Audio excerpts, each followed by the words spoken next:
Baik, selamat pagi rekan-rekan sekalian.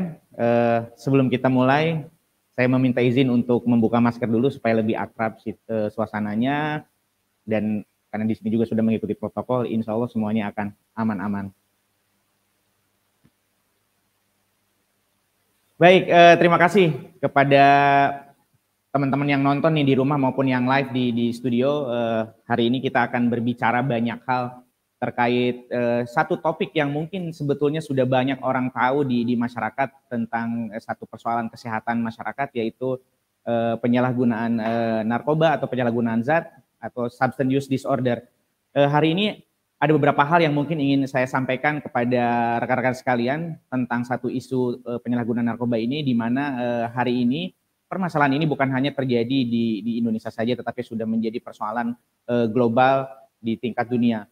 Yang jadi penting lagi bahwa hari ini baru saja ada data dirilis dari Badan Narkotika Nasional di Indonesia bahwa banyak anak-anak muda di usia produktif, di usia 15 sampai 30-an tahun menjadi orang-orang yang terdampak dengan isu-isu narkoba ini. Nah, ada beberapa hal yang mungkin nanti ingin saya sampaikan di dalam presentasi kita. Yang pertama mungkin nanti tentang persoalan narkobanya sendiri, kemudian ada banyak hal juga terkait otak, kemudian juga dampak narkoba ini di dalam tubuh kita. Tetapi ada hal yang perlu saya ingatkan kepada teman-teman sebelum kita mulai. Pertama, sediakan makanan dan minuman ringan supaya kita belajarnya lebih oke nih, lebih fokus. Kemudian persiapkan alat tulis, kertas untuk mencatat, mana tahu ada informasi yang ingin dipahami dan ditanyakan. Kemudian juga yang terakhir, ajukan pertanyaan karena memang ini adalah momen yang pas untuk kita berbagi informasi, pengalaman juga terkait isu narkoba. Nah, kemudian ini outline presentasi saya, jadi nanti akan saya coba jelaskan juga beberapa hal terkait apa itu gangguan penggunaan zat, kemudian apa itu zat psikoaktif, kemudian pengaruh zat psikoaktif ini pada tubuh manusia apa saja, dan kenapa kita harus khawatir, kemudian juga zat psikoaktif serta adiksi, dan terakhir bagaimana kita mencegah untuk tidak menyalahgunakan narkoba ini. Mungkin ada beberapa hal yang ingin saya sampaikan terkait penggunaan zat. Jadi kalau kita bertanya apa itu sih sebetulnya penyalahgunaan zat ya, atau gangguan penggunaan zat ini. Seperti yang kita ketahui bersama bahwa gangguan penggunaan zat ini sebetulnya lebih identik dari penyalahgunaan. Ya, jadi kalau kita mendefinisikan gangguan penyalahgunaan zat ini, kita berbicara tentang gangguan mental yang memang mengganggu otak dan perilaku seseorang. Jadi pada saat orang ini sudah mulai menggunakan zat atau menggunakan narkoba, akan ada dua hal yang di situ signifikan terganggu, yaitu otak dan juga perilaku. Nah, kemudian dampaknya adalah menyebabkan ketidakmampuan seseorang ini untuk mengontrol penggunaan zatnya ya. Banyak dari mulai zat yang legal maupun zat yang ilegal. Dari alkohol, misalnya obat-obatan penenang, obat-obatan untuk gangguan kesehatan mental, itu juga dapat berdampak pada perilaku dan otak kita. Kemudian gejala-gejala gangguan penggunaan zat ini bertingkat ya, dari mulai yang paling ringan hingga yang paling berat itu juga bisa terjadi. Nah, kemudian apa itu zat psikoaktif sendiri? Jadi kalau kita berbicara tentang penyalahgunaan zat ya tentunya kita juga berbicara tentang zatnya, dan zat psikoaktif di sinilah sebetulnya yang menjadi persoalan. Jadi zat psikoaktif itu adalah narkoba atau obat yang memang mempengaruhi sistem saraf pusat pada badan manusia dan merubah segala seseorang ya, segala sesuatu yang berperilaku di sekitarnya, apa yang dipikirkannya, apa yang dirasa itu signifikan berubah. Jadi pada saat ada zat psikoaktif yang dimasukkan ke dalam tubuh kita, itu akan mengganggu semua struktur tubuh kita. Nah, jadi zat psikoaktif ini sangat mempengaruhi beberapa hal di tubuh kita. Contohnya mood ya.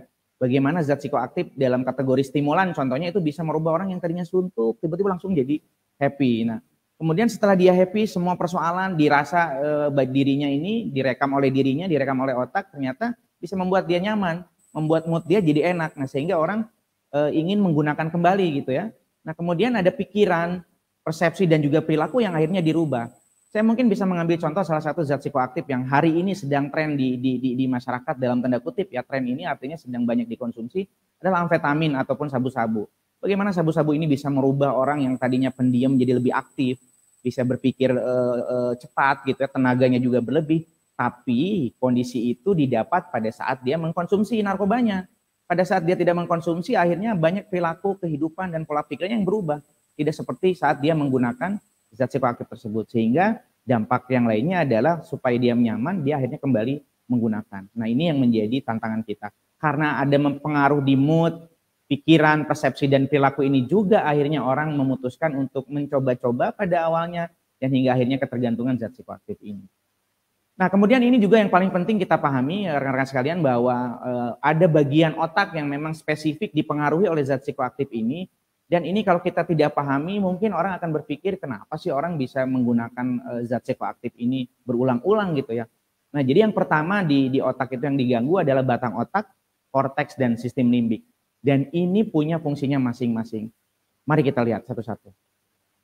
Pertama, ini ada namanya batang otak. Nah, batang otak ini memiliki fungsi, yaitu pengendali fungsi vital untuk hidup kita. Jadi seperti debar jantung, waktu tidur, pernapasan, dan denyut jantung kita itu akan berubah. Bagi informasi saja bahwa denyut jantung kita itu secara orang normal, ya orang dewasa itu kan 90 kali ya per menit rekan sekalian. Jadi jantung kita itu dalam 1 menit 90 kali berdenyut.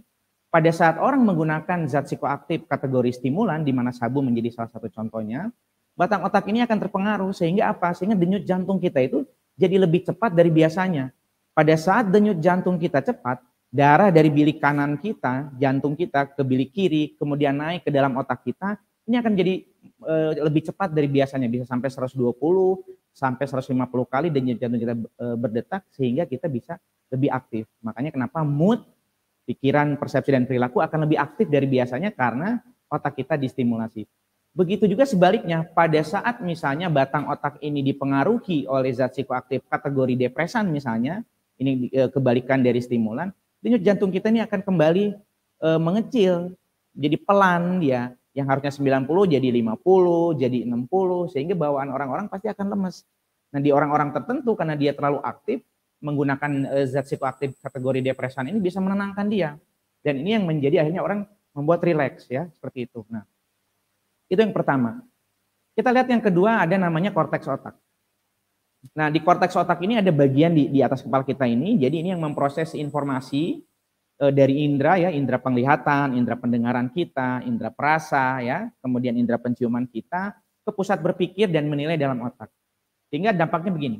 Kalau misalnya orang normal pada saat dia melihat seseorang, misalnya saya melihat lawan jenis saya yang dia berdandan, dia cantik, dia bersolek, saya menjadi tertarik kepada lawan jenis tersebut dan ada keinginan untuk melakukan pendekatan misalnya. Nah, tapi seringkali pada orang-orang yang sudah terganggu zat sistem otaknya, terutama korteks, pada saat misalnya dia menggunakan, distorsi penglihatan, pendengaran itu terjadi. Nah, ini yang menjadi dampak yang orang mungkin tidak pikirkan. Saya mungkin sedikit mengingatkan belum lama ini di Kota Medan, contohnya ada supir angkot tuh misalnya yang memang dia menyerobot rel kereta api pada saat kereta akan lewat. Dan ternyata setelah dicek dia menggunakan amfetamin ya, menggunakan sabu-sabu dan mengkonsumsi itu. Kita lihat bagaimana korteks otak ini dipengaruhi. Yang harusnya dia antri, yang harusnya dia tidak nerobos pintu, dia mengambil jalur kanan sehingga akhirnya dia masuk ke dalam rel kereta dan tertabrak oleh kereta di mana membahayakan orang lain dan dirinya sendiri. Dan itu pengaruh korteks otak karena zat psikoaktif ini. Sehingga hati-hati ya rekan-rekan sekalian pada saat kita menggunakan, mungkin perilaku kita bakal di luar kendali yang kita pikirkan.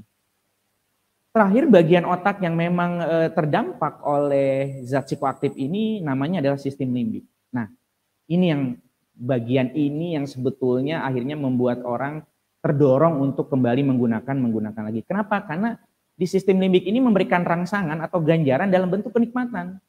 Jadi sebetulnya secara alami tubuh kita ini punya yang namanya hasrat untuk makan, untuk minum, atau misalnya mohon maaf melakukan hubungan badan suami istri ya, itu kan hasrat yang memang memberikan rangsangan dan kenikmatan.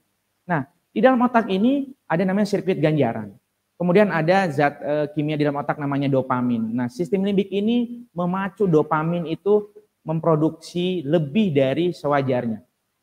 Saya kasih analogi seperti ini. Misalnya sebelum menggunakan narkoba, saya punya hobi, sepak bola contohnya. Pada saat melakukan sepak bola, saya akan merasakan kesenangan. Saya akan merasakan rileks, disitulah dopamin keluar. Nah, sehingga pada saat saya ingin merasakan kenyamanan dan kenikmatan yang sama, saya olahraga aja gitu, main bola, sehingga dopamin itu bisa terproduksi. Nah, tapi dopamin yang muncul tanpa penggunaan narkoba ini mungkin hanya 10 pada saat saya melakukan hobinya. Nah, begitu saya menggunakan amfetamin, misalnya sabu-sabu, dan saya berolahraga, itu dopamin akan keluar ribuan di dalam otak saya dan itu banjir. Dan proses banjirnya itu sebetulnya tidak alami. Nah, ini yang menjadi persoalan. Pada saat otak saya dibanjiri rasa nikmat, happy, mood, perilaku saya tentunya akan enjoy saja. Tetapi seiring berjalannya waktu, dosis narkobanya itu juga turun, rasa nikmat itu juga hilang. Kenikmatan tidak ada, kenyamanan tidak ada, yang ada hanya gelisah, tidak nyaman. Sehingga otak saya merekam bagaimana caranya supaya saya bisa nikmat lagi, ya pakai lagi. Karena ada sistem limbik ini dan luar biasanya otak kita ini didesain oleh Tuhan Yang Maha Kuasa itu merekam kenikmatan ini secara permanen dan tinggal di dalam otak kita. Sehingga pada saat sistem limbik ini sudah merekam rasa nikmat dalam tanda kutip penggunaan narkoba itu hingga dia ingin mengulangi lagi, dan mengulangi lagi. Saat itulah orang akan hidup dengan namanya ketergantungan atau adiksi. Nah, jadi hati-hati ya, korteks, batang, dan sistem limbik itu bisa terpengaruh secara signifikan dan akan berubah perilaku kita di kemudian hari. Nah, ini beberapa klasifikasi zat psikoaktif sendiri. Jadi secara ilmu pengetahuan ada 4 kategori. Jadi ada stimulan, jadi ada opioid atau narkotik, depresan, dan halusinogen. Bagaimana ini merubah misalnya? Kalau stimulan seperti yang tadi saya bilang bahwa stimulan itu mempercepat kerja jantung dan otak kita sehingga bawaan orang-orang yang menggunakan stimulan akan lebih aktif dari biasanya. Opioid dan depresan ini kebalikan dari stimulan, dia akan memperlambat kerja jantung kita sehingga pompa dan pacu darah serta oksigen ke dalam otak itu akan jauh lebih lambat. Tetapi bedanya opioid ini ada efek narkotik ya, kayak seperti obat bius misalnya. Contohnya kita pada saat akan dioperasi kan menggunakan narkotik gitu ya. Mana mau kan kita tentunya dioperasi tanpa menggunakan obat bius akan merasakan rasa sakit yang luar biasa sehingga narkotika atau zat psikoaktif ini digunakan. Nah, kemudian yang terakhir adalah halusinogen. Halusinogen adalah mendorong orang untuk terstimulasi dalam berhayal gitu. Ada beberapa jenis yang hari ini tersebar di masyarakat, misalnya ekstasi. Kita bisa lihat bagaimana dampak orang begitu minum ekstasi, speaker ada di dekat telinganya, dia berjoget dengan enaknya hingga mempengaruhi mood semua dan orang ingin mengulangi itu karena tadi sistem limbiknya sudah merekam rasa nikmat pakai ekstasi ini. Dan ini yang menjadi problem pada akhirnya ya. Pada saat ekstasinya tadi digunakan, rasa tidak nyaman itu muncul di dalam tubuhnya. Nah, kemudian ada hal yang perlu kita perhatikan di mana ada nikotin, ada kafein, dan juga ada alkohol yang memang perlu kita perhatikan. Orang sering berpikir, saya nggak pakai narkoba, saya cuma minum alkohol aja. Pada dasarnya alkohol juga sama, dia adalah zat psikoaktif di mana orang bisa berubah perilaku, pikiran, dan hasratnya setelah mengkonsumsi alkohol. Jadi orang berpikir bahwa alkohol itu bukan narkoba, padahal sebetulnya sama saja gitu. Pada saat kita sudah mengkonsumsi alkohol dan kita ketergantungan, akan ada dampak perilaku, persepsi, dan pikiran kita yang berubah. Nah, kemudian tadi saya menyinggung masalah adiksi. Apa itu adiksi sebetulnya ya? Jadi secara bahasa adiksi itu adalah penyakit pada otak yang bersifat kronis dan kambuhan. Maksudnya apa kronis dan kambuhan ini? Kronis membutuhkan waktu yang lama dalam penyembuhannya. Kemudian kambuhan sesekali waktu. Para pengguna zat psikoaktif ini akan kembali relapse atau kambuh apabila ada tanda-tanda atau gejala-gejala yang memang mendorong dia untuk kembali menggunakan. Salah satunya adalah pertemanan. Kalau kita bertemannya dengan orang-orang yang masih mengkonsumsi, mungkin pada saat kita selesai berobat atau rehab akan sulit untuk berhenti karena memang orang-orang masih menggunakan di sekitar kita. Kemudian apa tandanya orang adiksi itu? Penggunaan yang berulang ya atau kompulsif istilahnya, di mana kalau misalnya dia sudah merasakan kenikmatan, secara sadar dia akan mengulangi lagi dan membuat pola penggunaannya. Karena tadi sistem limbik di dalam tubuh kita merekam rasa nikmat itu dan itu tinggal di kepala kita. Nggak hilang ya seperti itu. Nah, sekalipun konsekuensinya membahayakan, tetap aja kita pakai. Sebagai salah satu contoh, mari kita lihat. Misalnya kita tengok saja orang-orang yang mengkonsumsi produk tembakau dalam bentuk rokok misalnya. Kita bisa lihat bagaimana perilaku orang itu berubah karena rokok. Ya, contoh misalnya, pada saat orang belum membiasakan diri dalam mengkonsumsi rokok, sehabis makan orang tidak merokok sebetulnya tidak apa-apa, tidak ada masalah gitu. Tetapi suatu hari dia mencoba membuat pola, habis makan merokok, habis makan merokok. Kita bisa lihat pada saat dia selesai makan, kemudian rokoknya tidak ada di sekelilingnya, kita akan mulai melihat dia asam di mulutnya, kemudian panik dan segala macam. Nah itu yang akhirnya jadi merubah perilakunya dan itu terjadi karena adiksi ini, karena ada sistem otak yang memang berubah sehingga perilaku, pikiran, dan moodnya juga berubah. Nah, kemudian ini yang juga perlu kita pahami bagaimana kita mencegah penyalahgunaan zat ini. Ada 3 strategi sebetulnya yang bisa kita bangun. Yang pertama itu ada supply reduction, yang kedua itu ada demand reduction, dan ketiga ada harm reduction. Supply reduction itu bagaimana? Supply reduction itu ada mengurangi ketersediaan narkoba yang ilegal tentunya, karena kalau yang legal nggak mungkin kita berantas karena itu digunakan di dunia medis. Yang jadi tantangan adalah hari ini menyalahgunakan obat-obat medis ini untuk kepentingan non medis. Nah, supply reduction contohnya ya hari ini banyak sekali raja-raja yang dilakukan oleh aparat penegak hukum kita untuk mengurangi supply narkoba yang ilegal ini sehingga bisa melindungi generasi muda kita. Yang berikutnya ada demand reduction, mengurangi permintaan narkoba-narkoba yang tidak ada kaitannya dengan dunia medis misalnya atau yang tidak ada manfaatnya. Caranya bagaimana? Melakukan penyuluhan. Jadi preventif ini juga menjadi penting ya, program-program penyuluhan ini dari mulai berbasis keluarga, berbasis sekolah, berbasis masyarakat, berbasis tempat kerja. Karena penggunaan narkoba ini faktanya hari ini hadir dari mulai lingkungan yang paling kecil di keluarga hingga masyarakat yang lebih luas dalam konteks negara kita. Yang terakhir adalah harm reduction. Harm reduction ini adalah mengurangi dampak buruk dari penggunaan narkoba. Seperti kita ketahui hari ini bukan hanya ada orang-orang yang belum menggunakan narkoba, tapi sudah ada yang menggunakan narkoba dan itu sangat berbahaya. Dan program harm reduction ini berfokus pada orang-orang yang memang sudah hidup dengan penggunaan narkoba ini. Oke, nah terakhir pesan saya, let's develop our lives, our communities, our identities without drug. Karena kenapa? Kalau di masyarakat kita banyak penyalahgunaan zat, banyak penyalahgunaan narkoba, akan ada masalah kesehatan di situ, akan ada masalah pekerjaan, akan ada masalah ketersediaan sumber daya yang baik itu tidak ada dan berkurang. Begitu juga sebaliknya, saat banyak orang tidak menyalahgunakan narkoba, saat banyak orang sehat, kita akan berlimpah sumber daya yang sangat potensial dan tentunya pembangunan-pembangunan yang akan kita bangun di Indonesia ini akan berhasil karena orang sehat tanpa penyalahgunaan narkoba. Demikian dari saya, terima kasih. Mari kita